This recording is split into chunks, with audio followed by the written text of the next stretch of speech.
자, 나는 하나님의 목적입니다라고 하는 제목으로 같이 말씀을 나눕니다. 2024년 첫 주일 예배에 참석하신 하나님의 백성들을 주님의 이름으로 축복합니다. 여러분, 2024년이 내게 주어진 이유가 도대체 무엇이라고 생각하십니까?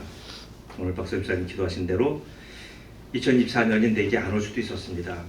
하나님의 계획과 섭리의 산물인 이 모든 큰 우주에서 내가 또 한 새해를 더 누려야 하는 이런 여러분의 그 당위성은 무엇이라고 생각하십니까?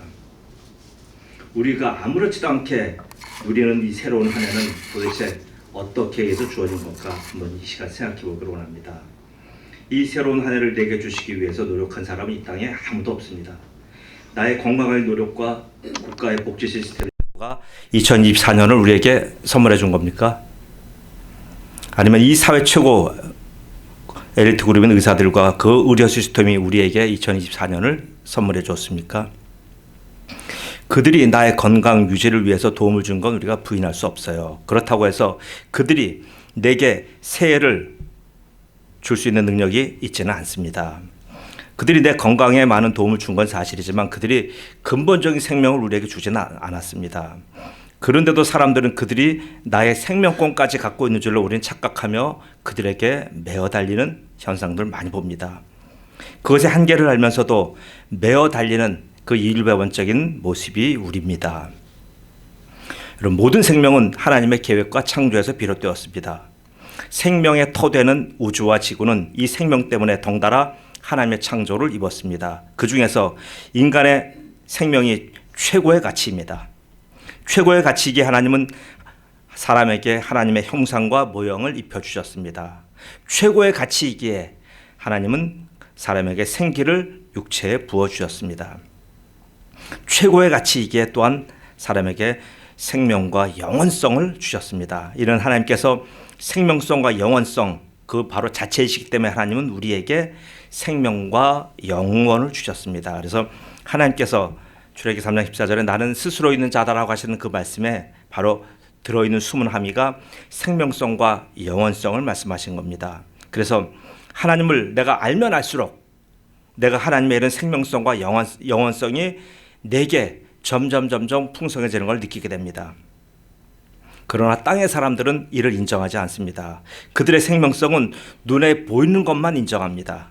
생명 안에 내재되어 있지만 보이지 않는 영원성, 그 부분에 대해서는 세상 사람들은 관심이 없어요.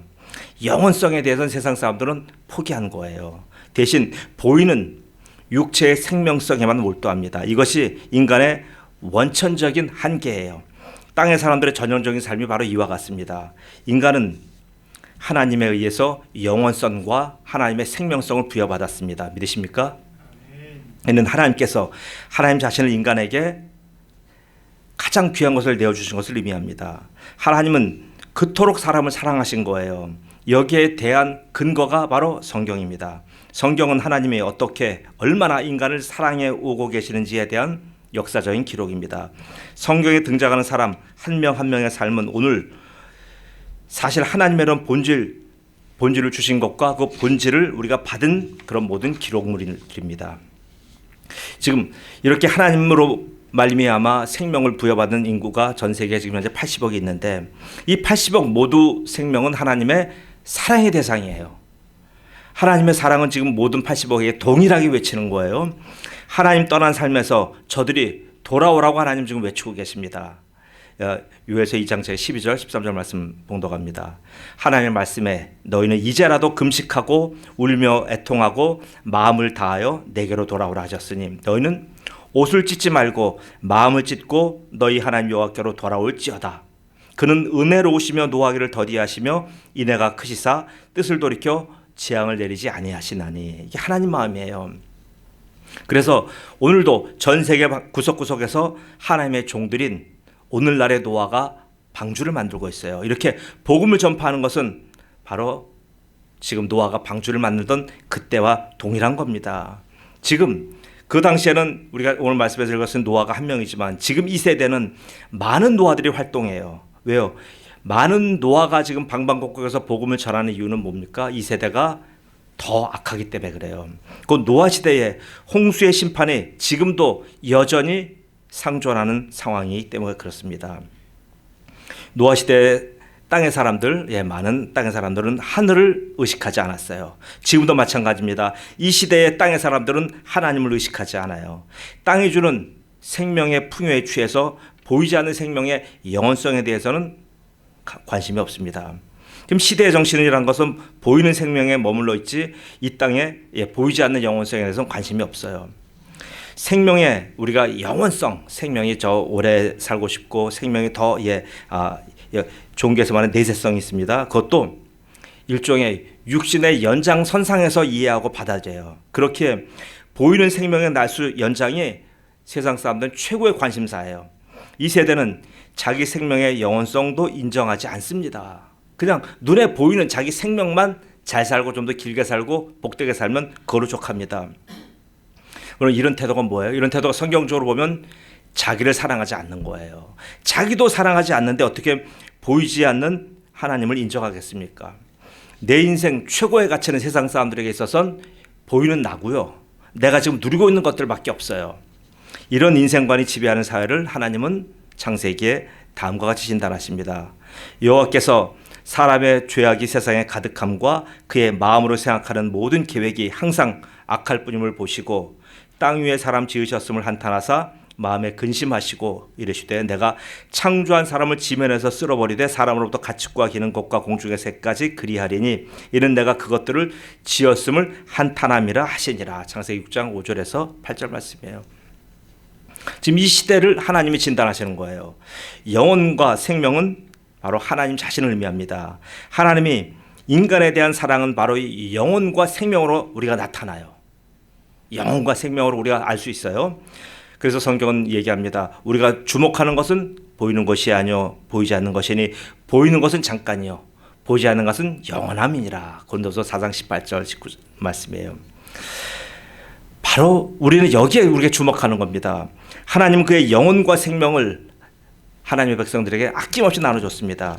성경은 생명성과 영혼성을 아주 명료하게 말씀하셔요. 세상의 어느 현임과 종교가 이렇게 명백한 명료한 답을 내어준 적은 없어요. 노아는 동시대 사람들과 마찬가지로 땅의 사람들에 속합니다. 땅의 사람, 곧 현재의 생명성에 충실한 사람 중에 하나일 뿐이에요. 그가 살아가는 땅에서 자식이 없어 외로웠어도 그는 아주 땅에서 500년을 견뎠고 방주노동 100년도 견뎠어요. 그러나 노아와 땅의 사람들 간에 차이가 하나 있어요. 바로 그 차이는 뭡니까? 땅의 사람들이 현재의 생명에 의지하였고 노아는 하나님의 생명성을 의지한 거예요. 그래서 생명이라고 여러분 다 같은 생명이 아니에요. 우리 똑같이 생명 얘기하잖아요. 근데 땅의 사람들의 생명은 생물학적인 생명을 얘기합니다. 생물학적인 생명을 얘기하고요. 바로 이 생명은 한계가 있는 생명이에요.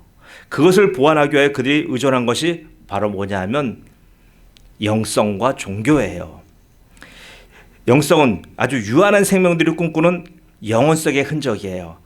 이 영성을 기초로 하여 세상에서는 바로 종교를 만들었습니다. 하나님을 떠난 자들이 그리워하는 아주 영혼의 생명에 대한 소망이 바로 영성입니다. 이 소망의 마음 곧 영성은 모든 인생 속에 다 들어있어요. 이것을 땅의 사람들이 발전시켜서 쾌락화시키고 번영화시키고 반강조화시킨 그 문화체계가 바로 종교입니다. 땅의 사람들은 이렇게 살아가는 종교들이에요. 반면에 노아는 땅에서 살지만 유한한 생명에 의존하지 않습니다. 또한 저들의 영성에도 동조하지 않습니다. 그는 고립을 택했고 외로움을 벗삼았습니다. 하나님의 은혜로 사는 그를 성경은 의인이요 당대의 완전한 자요 하나님과 동행하는 자라고 그렇게 소개합니다. 이는 곧 하나님의 생명성과 영혼성으로 살아가는 자라고 하는 의미예요. 자, 그럼 노아가 누굽니까? 노아가 우리입니다. 노아가 하나님의 은혜를 입어서 받는 저 찬란한 평가는 사실 여러분과 저의 몫이에요. 노아는 목적으로 부름받았지 수단으로 부름받지 않았습니다. 노아는 바로 노아 그 자신이 하나님의 목적 대상입니다. 그렇기에 노아는 외로움이나 비난받음이나 두려움에게 무릎 꿇지 않았습니다. 그의 950년 그 지겨운 삶에서도 그는 지쳐 쓰러지지 않았습니다. 우리는 노아의 10분의 1도 살지 못하는데 왜 이렇게 불평과 불만이 넘쳐나는지 모르겠습니다. 노아가 저 긴 세월을 묵묵히 견딘 이유는 바로 하나님의 은혜 때문입니다. 하나님의 은혜가 노아를 바꾼 거예요.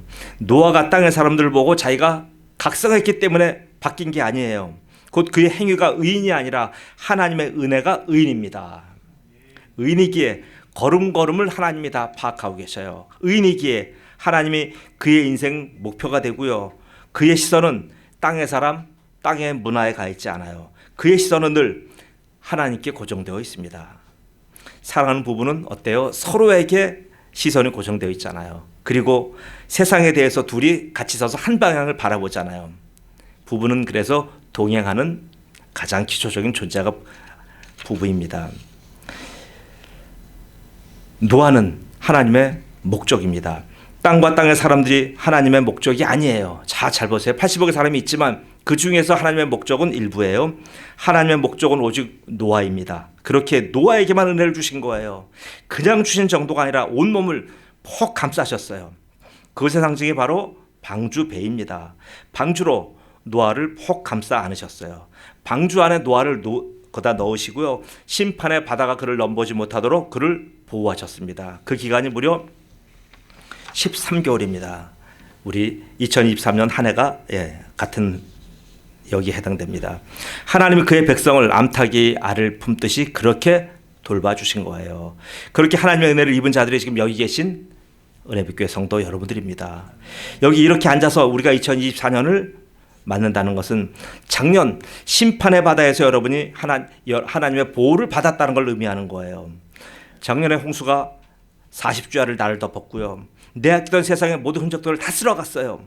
너무 멋있어서 소장하고 싶었던 우리가 작년에 많은 기억들, 추억들, 작년에 많은 우리의 결과물들 이제는 쓰레기가 되었어요. 땅에서의 기억이나 땅에서의 관계나 작년의 문화나 행적 모두가 이제는 물에 떠다니는 부유물질처럼 우리 나 자신을 다 떠나갔어요. 2023년의 흔적을 아무리 찾으려 해도 찾을 수도 없고 보관하려고도 보관할 데가 없어요. 보관할 게 없어요. 완전히 사라졌습니다. 작년이 이렇게 사라진 것은 성경적으로 우리가 본다면 바로 작년이 하나님의 심판을 받은 것에 해당됩니다. 땅에서 있었던 이런 것들은 이렇게 다 무가치해지는 거예요. 하나님의 부르심 받아 우리가 이 땅 떠날 때 어때요? 우리가 가지고 있는 아름다운 것들, 기억들, 추억들 다 쓰레기처럼 이 땅에 묻고 갑니다. 바로 하나님은 우리는 작년 한 해를 보냈다라고 표현하지만 바로 성경적으로 말한다면 하나님 작년 한 해를 심판하신 겁니다. 하나님 작년 한 해를 심판하심으로써 오늘 우리에게 무엇을 갖다 주십니까? 고린도서 5장 17절 말씀이에요. 그러므로 누구든지 그리스도 안에 있으면 새로운 피조물이라. 이전 것은 지나갔으니 보라 새 것이 되었도다. 아멘. 이전 것은 지나갔습니다. 다시 언제든 꺼내볼 수 있는 이 디지털 수장고에 들어가 있지 않아요. 홍수로 세상을 쓸어버리듯이 그렇게 전부 다 떠내려간 겁니다. 작년 거 여러분 찾아도 찾을 수 없어요. 흔적도 없어요. 하늘의 창과 기품의 샘이 터져서 2023년을 모조리 다 쓸어갔습니다. 잔해가 남은 게 없어요. 바로 2023년은 바로 하나님이 심판하신 거예요. 그래서 더 이상 우리는 과거와 옛적일을 돌아볼 필요가 없어요. 귀한 은혜비 성도 여러분, 말씀 앞에서 여러분 자신을 한번 오늘 이 시간에 보시기 바랍니다. 여러분은 세상 80억의 인구 중에서 한 명이 아니라 여러분 노아입니다. 노아에게 주신 하나님의 은혜를 입은 자가 바로 여러분들이에요. 그 증거가 뭡니까? 2024년에 첫날 첫 예배가 바로 여기서 여러분 서 있다는 것이 이게 증명이에요. 다른 이유를 찾지 마세요. 자신의 능력이나 소유나 성품 그런 것 때문에 내가 있다 보지 마세요. 여러분이 여기 서 있음을 설명하는 단 하나는 바로 하나님의 은혜밖에 없습니다. 그러므로 우리는 우리 자신을 지금 세상에 있는 많은 그런 형통한 자들과 비교하면 안 돼요. 하나님이 우리를 저 심판의 사람들과 비교해서 그들보다 어떤 우리에게 비교 우위가 있기 때문에 우리를 선택한 것 아니에요. 우리는 구원받을 만한 어떤 이유가 내 자신에게 있지 않아요. 그저 하나님의 은혜일 뿐이에요. 하나님의 은혜 외에 어떤 것으로도 제가 구원받은 이 이유, 그 다음에 2024년에 여기 서 있는 이 이유를 설명할 방법이 제게는 없습니다. 그래서 골로새서 기자는 아주 경의에 찬 고백을 합니다. 골로새 1장 25절 27절이에요. 내가 교회의 일꾼 된 것은 하나님이 너희를 위하여 내게 준 직분을 따라 하나님의 말씀을 이루려 함이니라. 이 비밀은 만세와 만대로부터 감춰졌던 것인데 이제는 그의 성도들에게 나타났고 하나님이 그들로 하여금 이 비밀의 영광이 이방인 가운데 얼마나 풍성한지를 알게 하려 하심이라. 이 비밀은 너희 안에 계신 그리스도인이 곧 영광의 소망이니라. 여러분, 우리가 구원받은 것은 전적인 하나님의 은혜입니다. 그래서 내가 새로운 피조물로 지금 살게 된 거예요. 그 새로운 피조물, 우리가 새로운 피조물로 지금 고백한 것은 뭡니까? 바로 구원받은 증거입니다. 그래서 내가 받은, 여러분 여태까지 받은 많은 믿음의 훈련들이 있어요. 그 믿음의 총량, 훈련의 총량이나 훈련 기간이나 그 훈련에 투여했던 많은 훈련 비용들 때문에 내가 여기 서 있다 오해하지 마십시오. 그리스도인은 군사로 말미암아 우리가 훈련받아야 된다라고 얘기를 많이 합니다. 뭐 군사훈련, 제자훈련 같이 이렇게 훈련받는다고 많이 얘기합니다. 한국교회가 여기에 다 지금 초점을 맞추고 있어요. 많은 부분은 맞아요. 훈련받아야 돼요. 훈련은 매우 필요하고 유효합니다. 그 타당성의 신뢰는 넘치고도 많아요. 구원받은 그리스도인에게 이제는 훈련입니다 라고 하는 모토가 어떻게 보면 지금 한국교회의 지금 아주 일사불란한 어떤 한 방향이에요. 그렇게 함으로 해서 한국교회가 강화되고 아주 질적으로 많이 좋아진 점은 저도 무시 못해요. 그러나 저는 이런 문제에 있어서도 저는 훈련이라고 여러분들 얘기하고 싶지 않습니다. 저는 이렇게 우리가 지금 성장해야 되고 훈련받아야 되고 용사와 군사로 거듭나야 하는 이런 관점에 있어서도 저는 오늘 노아를 주목하기로 원합니다. 왜냐하면 노아 변화의 근본 원인은 훈련이 아니에요. 노아는 하나님의 부르심의 은혜 때문이에요. 노아 사명 감당의 원인도 하나님의 동행의 은혜 때문이에요. 노아가 긴 세월 이탈하지 않고 견뎌낸 요인은 바로 하나님의 격려의 은혜 때문에 그래요. 군사훈련도 아니고요. 제자훈련도 아니에요. 삶 전체를 하나님의 은혜가 폭 감싼 거예요. 엄마 품에 안긴 아기처럼 은혜의 품에 노아는 그렇게 안겼던 거예요. 성도 여러분 보세요. 이건 훈련이 아니에요. 삶이에요. 훈련은 생활의 일부, 제한된 시간, 제한된 비용, 제한된 장소에 해당되는 거예요. 그렇게 훈련받은 사람은 그 용도 밖에는 더 쓸 수가 없어요. 용도 밖에서는 쓸 수가 없는 거예요. 그러나 하나님은 노아를 은혜 입은 자로 사용하신 거예요. 훈련받은 자는 훈련받은 것 외에는 훈련받은 것에는 매우 능하지만 그 외에는 전력 외 병력이에요. 은혜 입은 것은 삶의 훈련으로 교회와 일터의 구별이 없어요. 속사람과 겉사람의 구별이 없어요. 전쟁터와 후방의 구별이 없어요. 성과 속의 구별이 없는 거예요. 하나님의 은혜 받은 사람은 바로 전천후입니다. 편지하시는 하나님과 늘 함께 동행하는 거예요. 하나님의 훈련은 바로 하나님의 은혜인 거예요. 은혜로 시작해서 바로 은혜로 마칩니다. 예레미야가 3장 23절 말씀이에요. 여호와의 인자와 긍휼이 무궁하심으로 우리가 진멸되지 아니함이니이다. 말하면 구원을 말씀하고요. 그다음에 이것들이 아침마다 새로우니 주의 성실이 크시도 소이다. 이것은 뭡니까? 이것은 우리가 동행을 말하는 거예요. 성화를 말하는 거예요. 그러니까 구원과 성화는 하나입니다. 우리가 어떤 아주 치열한 훈련을 받았기 때문에 그렇게 살아가지는 것 아니에요. 하나님의 은혜가 바로 우리의 구원과 함께 우리의 성화까지 다 감당하는 거예요. 하나님의 은혜로 말미암아 우리가 저들처럼 진멸되지 않은 거예요. 자, 구원받은 거죠. 그것이 끝이 아닙니다. 은혜가 나를 매일매일 새롭게 날 이끌어가는 거예요. 은혜가 훈련하는 훈련 제목은 뭡니까? 바로 제자 훈련이 아니라 평생 동행이에요. 하나님은 나 외에 그 어떤 것과도 동행을 원치 않으십니다. 오직 나 하나가 목적이에요. 그래서 노아에게 홍수 심판의 계획과 나무배를 제작하시는 명령을 주시면서 덧붙인 말씀이 오늘 14절에 뭐예요? 너를 위하여잖아요. 그리고 18절에 너와는 내가 내 언약을 세우리니.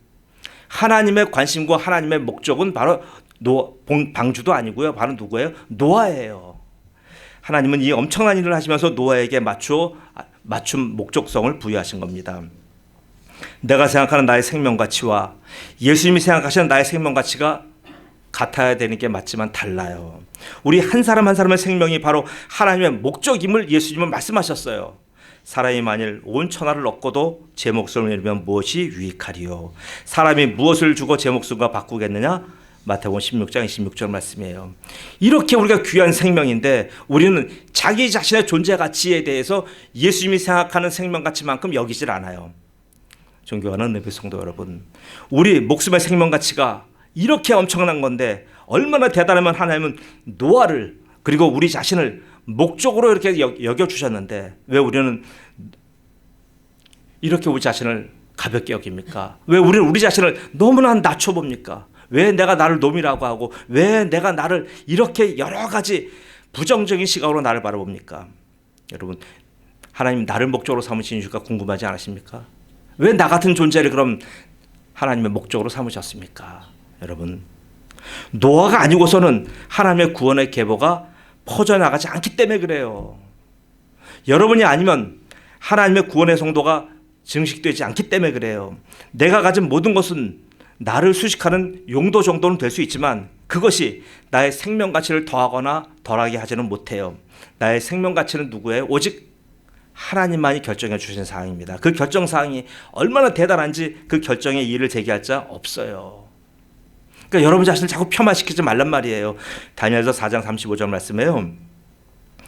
땅의 모든 사람들을 없는 것 같이 여기시며 하나님께서 땅의 모든 사람들을 없는 자 같이 여기시며 하늘의 군대에게든지 땅의 사람에게든지 그는 자기 뜻대로 행하시나니 그의 손을 금하든지 혹시 이르기를 내가 무엇을 하느냐고 할 자가 없도다. 네, 하나님이 이렇게 우리를 존귀하게 여기신 거예요.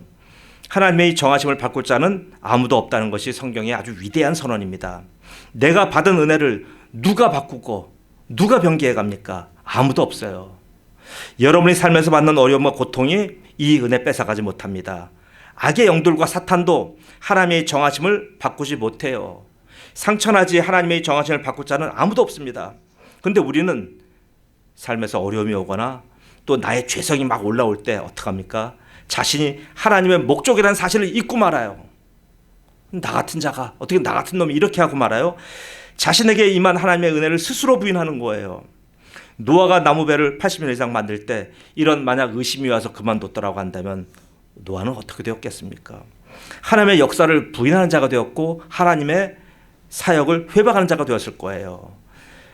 하나님의 나를 향한 계획과 사랑이 이러함에도 자꾸만 걸려 넘어지는 성도가 나옵니다. 이것을 반복하면 그 성도는 어떻게 됩니까? 신앙 성장이 멈춰져요. 미안하지만 성숙은커녕 성장 자체가 되질 않아요. 그러므로 열매는 그의 생애에 없어요. 왜? 성장이 안 되니까. 성숙이 안 되는데 어떻게 열매를 맺습니까? 마태복음 21장 19절 말씀이에요. 예수님이 이제 보시는 거예요. 이 성장 없는 성도들에게 하신 말씀이에요. 길가에서 한 무화과나무를 보시고 그리로 가사 잎사귀밖에 아무것도 찾지 못하시고 나무에게 이르시되 이제부터 영원토록 내가 열매를 맺지 못하리라 하시니 무화과나무가 마른지라. 보세요. 이 말씀은 성장에 관한 말씀이에요. 구원에 관한 말씀이 아니에요. 오해하지 마세요. 이를 자꾸 구원에다 적용하니까 뭐라고 얘기하십니까? 구원이 취소된다라고 하는 엉뚱한 얘기하는 거예요. 아니요. 이런 성장에 관한 말씀이에요. 성장이 멈추는 겁니다. 하나님의 은혜를 가볍게 여기고 자신이 받은 구원을 소홀히 여기는 자들은 어떻게 됩니까? 필경 하나님의 주권으로 살지 않게 돼요. 하나님과 동행하는 삶은 아예 교회에서만 있었던 얘기로 여겨져요. 이런 사람은 성장 멈춤병에 걸려요. 바로 이런 병을 뭐라고 얘기합니까? 외소증이라고 하는 거예요. 외소증이라는 질병이 있습니다. 내분비계의 장애나 뇌하수체의 기능 저하, 영양 부족, 터너 증후군 이런 거로 인해서 성인 남자 키가 140cm, 성인 여자 키가 135cm 미만의 사람들을 외소증이라고 합니다. 외소증에 걸리면 정상적인 사회생활을 하기가 굉장히 힘들어요. 여러분, 하나님의 은혜를 값싸게 여기는 자는 영적 외소증 환자가 됩니다. 경제학 용어로 말한다면 이걸 피터의 원리라고 합니다. 더 이상 자라지 않는 거예요. 그리고 이것을 우리가 심리학적인 용어로 말한다면 피터팬 증후군이라는 얘기합니다. 이들은 객관적인 사실 그대로 받아들이는데 굉장히 어려움을 겪어요. 이런 영적인 외소증에 걸리면 어떤 정도의 어려움을 겪냐면요. 하나님의 진리에 대해서도요. 내가 수용해야 되는데 바로 노아는 수용했잖아요. 하나님의 은혜가 왔을 때 그걸 수용했어요. 그런데 영적 외소증에 걸리면 부정합니다. 먼저 부정으로 반응하는 거예요. 이런 사람은 영적인 성장판이 닫혀버려요. 그리고는 자신이 가장 잘 아는 자신의 편안한 세계로 숨어 들어가요. 소라게라고 알죠? 집게. 소라게는 고동의 폐각을 자기의 집으로 삼아서 거기서 살아가요. 처음에는 안 맞아서 막 헐렁헐렁하고 들어갔는데 나중에는요. 그 확보된 그 고동의 폐각 속에 자기 몸을 변형시켜서 거기에 맞춰버려요. 그럼 나중에 자기 몸은 뭐가 됩니까? 그 죽은 소라, 죽은 고동과 동일하게 자기 몸이 변형돼 버리는 거예요. 그러면서 자기 자신이라고 그렇게 활개치고 다니는 거예요. 이것을 뭐라고 얘기합니까? 이것을 바로 퇴행이라고 하는 거예요. 이런 부정과 퇴행의 방어 기제를 갖고서 하나님의 은혜 앞에 나서게 되는 거예요. 이들의 공통점은 하나님이 내게 주신 은혜를 자기 스스로 부인하는 거예요. 누가 그 은혜를 가로막아요? 자신 스스로 차단하는 거죠. 이런 자는 사탄도 더 이상 괴롭히지 않습니다. 미안하지만. 왜요? 사탄이 의심과 불신을 가져다 주기 전에 이미 부정과 퇴행으로 하나님을 대하고 있으니 사탄이 안심하고 돌아가는 거예요. 신앙 성장이 되지 않은 사람들은 오늘 다시 노아를 주목하시기 바랍니다. 노아는 적극적인 수용자, 능동적인 수용자를 말합니다. 그는 전원이 꺼지지 않는 한 쉬지 않고 돌아가는 모타의 구동과도 같습니다. 이렇게 하나님의 사역을 감당하는 거예요. 그 증거가 오늘 본문의 22절 말씀입니다. 노아가 그와 같이 하여 하나님이 자기에게 명하신 대로 다 준행하였더라. 하나님이 사랑하시는 존경하는 은혜의 성도 여러분, 여러분은 지금 하나님이 감당할 수 없는 하나님의 은혜 앞에 서 있는 겁니다. 이 은혜는 나의 전 인격으로 맞아야 돼요. 그래야 인식돼요. 그래서 하나님은 노아에게 그렇게 힘든 긴 여정을 주신 거예요. 바닥까지 내려가도록 외면하셨던 겁니다. 그 처절한 죽음의 시면에서 만난 하나님의 은혜는 노아를 평생 은혜의 사람으로 만들고 인도하셨던 거예요. 여러분, 내 인격을 다중으로 분열시켜서 그 일부분으로만 하나님을 대하고 일부분은 다른 걸 대하고 막 이런 식으로 대한다고 한다면 그 은혜는 내게 감각이 없어요. 그럼 감각이 없으면 어떻게 됩니까? 신앙 성장이 없는 거예요. 성장뿐 아니라 이 병이 오래되면 내 구원의 확신까지도 사정없이 흔들어 놔요.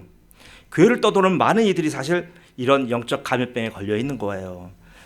사랑하는 성도 여러분, 2024년 첫날입니다. 여러분, 하나님의 은혜에 어떻게 반응하시겠습니까? 여러분의 인생으로 증명해 주시기 바랍니다. 여러분의 전인격으로 하나님의 은혜를 수용해 주시기 바랍니다. 노아처럼요. 그렇다면 여러분은 이 시대의 노아이며 여러분에게 바로 하나님의 여러분 목적이며 이 하나님의 목적인 여러분에게 하나님의 은혜가 1년 내내 넘치시기를 예수 그리스도의 이름으로 축복합니다. 아멘. 기도합니다.